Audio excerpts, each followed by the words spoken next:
Esse corte é patrocinado pela KTO e você ganha até R$ 100 de bônus utilizando o nosso cupom FBUTECO. Link aqui na descrição. Na Copa da Alemanha, aconteceu um episódio que talvez alguém já tenha contado aqui para vocês, talvez não. Se ninguém contou ainda, é um prazer e um privilégio contar o que aconteceu. Houve um momento que, para mim, né? E aí é uma questão de como cada um interpreta certas experiências. Houve um momento que para mim foi o auge disso, desse espírito, e o começo de uma transformação que foi afastando esse espírito cada vez mais. Então, o momento de ápice e o início do fim. Do fim de um sentimento, digamos assim. Tá? Eu também não quero ser melodramático, porque não se trata disso. O que aconteceu lá? A Copa acabou com a final em Berlim. A Itália ganhou. E a gente tinha uma estrutura num hotel, que era onde as pessoas que trabalharam em Berlim, porque Berlim era um dos pontos mais importantes da Copa, né? Então, houve gente da ESPN trabalhando, hospedada em Berlim e trabalhando a partir de Berlim o tempo todo. E à medida que a Copa foi se desenvolvendo, foi terminando, as pessoas foram se reunindo ali, porque dali todo mundo ia embora. Então, a gente tinha no hotel em Berlim uma estrutura legal, uma redação um pouco maior do que essa, estrutura de edição, etc., para as pessoas trabalharem, e tinha muita gente que passou a Copa inteira hospedada naquele hotel. À medida que as pessoas iam chegando, e aí, quando a final se aproximou, eu estava cobrindo a Itália em Dortmund e fui para Berlim nos dias antes da final, e de lá eu voltei para São Paulo quando a Copa acabou. Na noite da final da Copa, acabou a Copa. Foi ao ar o nosso último programa, encerramos a cobertura, é aquela coisa de despedida, obrigado e tal, as pessoas estão evidentemente muito cansadas, mas se sentindo bem por ter feito um trabalho legal. Bate até uma certa tristeza porque a Copa terminou, vem aquela coisa de, nossa, eu tô há quase 2 meses fora, tô louco para voltar para casa. É uma mistura de coisas que você sente nesse momento. E aí acabou, foi ao ar o último programa, desligaram os equipamentos e as pessoas foram chegando. Independentemente das suas funções, elas foram chegando e a gente se reuniu. De repente tinha praticamente a equipe inteira de pessoas da ESPN na Alemanha, ali, naquela redação, um pouco maior do que essa sala aqui onde vocês fazem o podcast. Quantas pessoas, cara? Umas 40 pessoas? Entre 40 e 50? Não tenho certeza. Mas, de fato, sim. Praticamente todo mundo.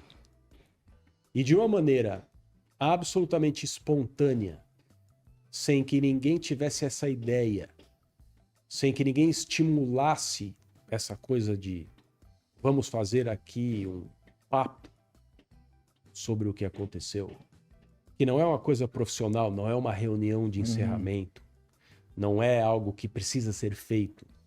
Vamos ficar aqui, aí assim, aí já tinha comida, tinha cerveja, as pessoas estavam ali mais leves. E aí foi uma coisa que marca mesmo, porque eu não, de novo, tô me emocionando aqui porque eu vivi isso e eu tô me sentindo lá. Mas não quero... Havia ali muita gente importante na vida de todas as pessoas que trabalhavam ali. Era uma equipe que se gostava muito. Para mim, mais ainda, porque eu cobri aquela Copa junto com meu pai. Meu pai trabalhou na ESPN naquela cobertura, então ele estava lá. E todos os meus chefes, todas as pessoas que me guiaram, que me ensinaram, meus amigos, e um a um, cada pessoa, e isso começou com o Trajano foi o primeiro a falar. E aí, de repente, estava todo mundo ali sentado, meio reunido em conversas paralelas, o Trajano começou a falar, eu quero me dirigir a vocês, não sei o quê, e se imaginava que ia ser uma coisa que ele ia fazer, ia falar, E acabou. e tchau. Aí, de repente, eu também quero falar. Pera só um pouquinho, então. E aí, cara, assim, sem brincadeira, sem exagero. Eu não sei quantas horas a gente ficou ali, mas todas as pessoas falaram. E aí, junta muita coisa, as pessoas começam a se emocionar quando falam, principalmente nesse momento, e virou uma catarse mesmo. Uma coisa muito legal, muito bonita, muito importante, que todas as pessoas que estiveram ali não vão esquecer. Demorou horas, cada um dando o seu depoimento. O que eu vivi aqui nessa cobertura, nesses 2 meses. O que foi importante para mim. Pelo que eu agradeço. Eventualmente, o que não foi legal. O que me desagradou. Cada um dando o seu depoimento, uma coisa valiosíssima, né? Do ponto de vista de trabalho em equipe. Que deveria ter sido gravada. Deveríamos ter arquivos disso. Pô, eu tô curiosíssimo. E só temos memórias. Foda. Mas uma coisa tão incrível e tão espontânea que a gente tentou replicar depois. Isso aconteceu em 2006. Em Pequim, em 2008, no final da Olimpíada, houve uma reunião em que a gente tentou fazer isso com uma coisa programada. Foi legal, mas nem tanto. Em 2010, na África do Sul, quando a Copa acabou na noite da final, a gente se reuniu no centro de imprensa e fez um círculo enorme num lugar do lado de fora das redações, no centro de imprensa, mas estava muito frio e não durou o tempo, foi uma coisa meio protocolar. E acabou. Não aconteceu de novo. E por mais que nós tenhamos tentado repetir aquilo como, olha, vai ter aquela nossa reunião no último dia e não deixa de ir e tal. Não foi como naquela noite em Berlim. Que aconteceu porque tinha que acontecer. Aconteceu porque tinha que acontecer. E aquele dia, aquele momento, aquela reunião e aquelas sensações que foram trocadas ali, aquilo é a ESPN do Trajano. Ela cabe inteira ali. Você falou que... 2006. Você falou que aquela casinha, se não fosse o espírito que vocês tiveram, não dentro, mas muito mais fora daquela casinha, na rua, fazendo o que vocês fizeram. Era um canal que tinha um apreço muito grande pela boa reportagem, pela boa matéria e tudo mais.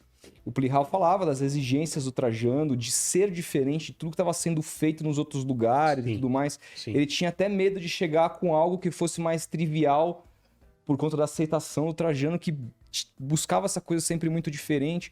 E tudo isso, aquela ESPN, não só é responsável pelo grande prédio que lá você trabalha.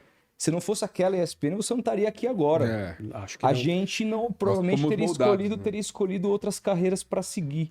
Foi baseado naquele sentimento, naquela coisa que eu sentava na frente da minha televisão e ficava praticamente o dia inteiro conectado num canal só, sem trocar, que fez com que eu decidisse seguir essa carreira. Então é um negócio assim que talvez você olhe para lá e fale assim, olha esse prédio, olha isso aqui. Talvez você tenha ali no intervalo de 100 metros uma distância visual do que é. Contraste. Mas é muito maior do que isso, sim. Isso eu posso te garantir, porque... Cara, os aquilo relatos ali- aqui são de pessoal emocionante, fantástico. então... Tem muitos órfãos daquela ESPN.